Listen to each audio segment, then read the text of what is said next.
تو آپ صلی اللہ علیہ وسلم نے مردوں کی تعریف کی کہ جو نوبل ہیں، جو اچھے ہیں، وہ کبھی نہیں ماریں گے. اب آپ دیکھیے کہ ہر شخص کو ایک وہ مل گیا نا انسینٹیو اچھا ہونے کا، یہ ایک تربیت کا طریقہ تھا.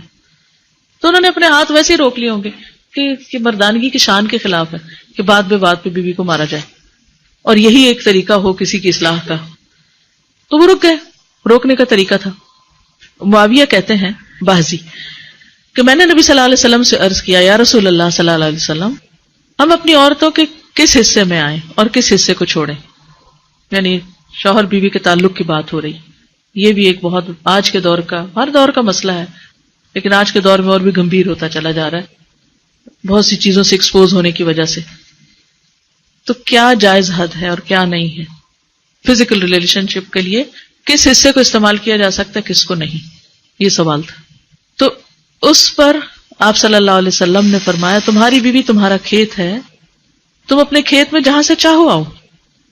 جہاں سے چاہو آؤ کا مطلب کیا ہے کہ جہاں سے کلٹیویشن ہو سکتی، یعنی کہ کھیت کے تعلق سے کیا بتایا، نساؤکم حرث لکم فأتوا حرثکم انا شئتم. انا شئتم کا مطلب، انا جو ہے ظرف زمان و مکان دونوں کے لیے آتا ہے، کہ جانے کا کوئی خاص وقت مقرر نہیں کہ یہ دن ہے یا رات ہے، ایسی کوئی پابندی شریعت نے نہیں رکھی.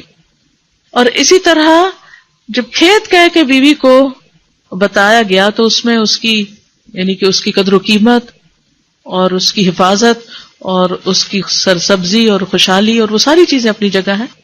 پلس یہ بہت ہی حکمت کی بات ہے کہ کھیت میں کچھ اگ جب ہی سکتا ہے جب اس میں بیج ڈالا جائے. تو اب شوہر بیوی کے ساتھ کیسا تعلق قائم کرے کہ اولاد پیدا ہو سکے؟ وہ اورل سیکس سے تو نہیں ہو سکتا، وہ اینل سیکس سے بھی نہیں ہو سکتا.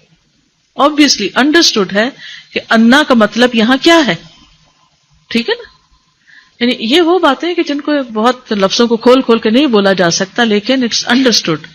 تو آپ نے کہا جہاں سے چاہو، یعنی کوئی رکاوٹ نہیں، ممانعت نہیں. اس کا یہ مطلب نہیں کہ ناجائز حدود فلان کے کہو کہ اس کی بھی ممانعت نہیں. البتہ جب تم کھاؤ تو اسے کھلاؤ، یعنی کہ شوہر خود آؤٹنگ ڈائننگ کے لیے چلا جائے اور بیوی کو کہے کہ بس گھر میں ہی پکا لو اپنے لیے اور کھا لو، خود صرف دوستوں کے ساتھ رہے.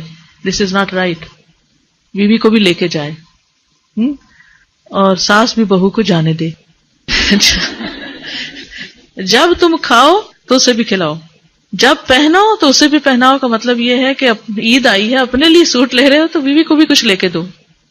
یہ ہے ایکوالٹی ایک طرح سے. اس کے چہرے پہ نہ مارو، اسے گالیاں مت دو، ابیوز نہیں کر سکتے. اور اسے قطع تعلقی اگر کرو، یعنی ویسے تو نہ کرو لیکن اگر کرو تو گھر کی حد تک رکھو. کک آؤٹ نہیں کرو اس کو، گھر سے باہر نہیں پھینکو، گھر سے نہیں نکالو. کیونکہ بعض شوہر کہتے ہیں نا، فون پہ کہہ دیتے ہیں گھر چلی جاؤ ماں باپ کے، میں تب گھر میں داخل ہوں گا، آؤں گا ہی نہیں. یہ غلط ہے، ایسے نہیں کرنا چاہیے. اور یہ کیسے مناسب، یہ کیسے ہو سکتا ہے کہ تم اس کے ساتھ یہ سلوک کرو جبکہ تم ایک دوسرے کے پاس حلال طریقے سے آتے ہو؟ یعنی تمہارا ایک جائز تعلق ہے اور پھر تم اس تعلق کو اس طرح خراب کرو. تو بیوی کو مارنے سے متعلق جو قرآن اور حدیث کی روشنی میں جو حکم ہے وہ سامنے. پھر اسی طرح غلام کو مارنے کی ممانعت ہے. نوکر کو، غلام کو، اس کو بھی نہیں مارنا چاہیے. ابو مسعود بدری سے روایت ہے کہ میں اپنے غلام کو کوڑے کے ساتھ مار رہا تھا کہ میں نے اپنے پیچھے سے آواز سنی، اے ابو مسعود جان لو. اور میں غصے کی وجہ سے آواز سمجھ نہ سکا، یعنی ایسے مار رہا تھا کہ مجھے نہیں سمجھ آئی کہ کس نے پکارا مجھے. جب وہ میرے قریب ہوئے تو وہ رسول اللہ صلی اللہ علیہ وسلم تھے اور آپ فرما رہے تھے جان لو ابو مسعود، جان لو ابو مسعود. کہتے ہیں میں نے اپنے ہاتھ سے کوڑا پھینک دیا تو آپ نے فرمایا جان لو ابو مسعود، یعنی آپ بار بار فرما رہے تھے اللہ تم پر زیادہ قدرت رکھتا ہے تمہاری اس غلام پر قدرت سے، یعنی جتنا تم اس غلام پہ قدرت رکھتے ہو اللہ اس سے زیادہ تم پہ قدرت رکھتا ہے، یعنی تمہیں مارے گا.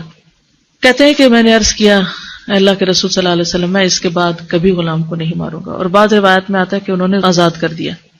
ابو عمر زازان سے روایت ہے، کہتے ہیں کہ ہم لوگ ابن عمر کے پاس تھے، انہوں نے اپنے غلام کو بلایا جسے انہوں نے مارا تھا. انہوں نے اس کی پیٹھ کھول کر دیکھی، کہا کیا تمہیں تکلیف ہو رہی ہے؟ اس نے کہا نہیں. اس کے بعد ابن عمر نے غلام کو آزاد کر دیا اور ایک تنکا زمین سے اٹھایا اور کہا کہ مجھے اس کا اتنا بھی اجر نہیں ملے گا جتنا اس تنکے کا وزن ہے. میں نے کہا ابو عبد الرحمن آپ ایسے کیوں کہہ رہے ہیں؟ انہوں نے کہا کہ میں نے رسول اللہ صلی اللہ علیہ وسلم کو فرماتے ہوئے سنا جو شخص اپنے غلام کو بے قصور یعنی حد شرعی کے علاوہ مارے یا اس کے چہرے پہ تمانچہ مارے تو اس کا کفارہ ہی کہ اسے آزاد کر دی. کفارہ ہے، اس آزادی کا ثواب کوئی نہیں تن کے برابر بھی. یعنی بعض اوقات ہم سمجھتے ہیں بڑی نیکی کی لیکن اس میں تو چھوٹ بھی جائیں تو وہ بھی بہت بڑی بات ہے. صحابہ کرام جو تھے وہ خاص طور پر اس سے محتاط رہتے اور غلاموں سے درگزر کرتے تھے.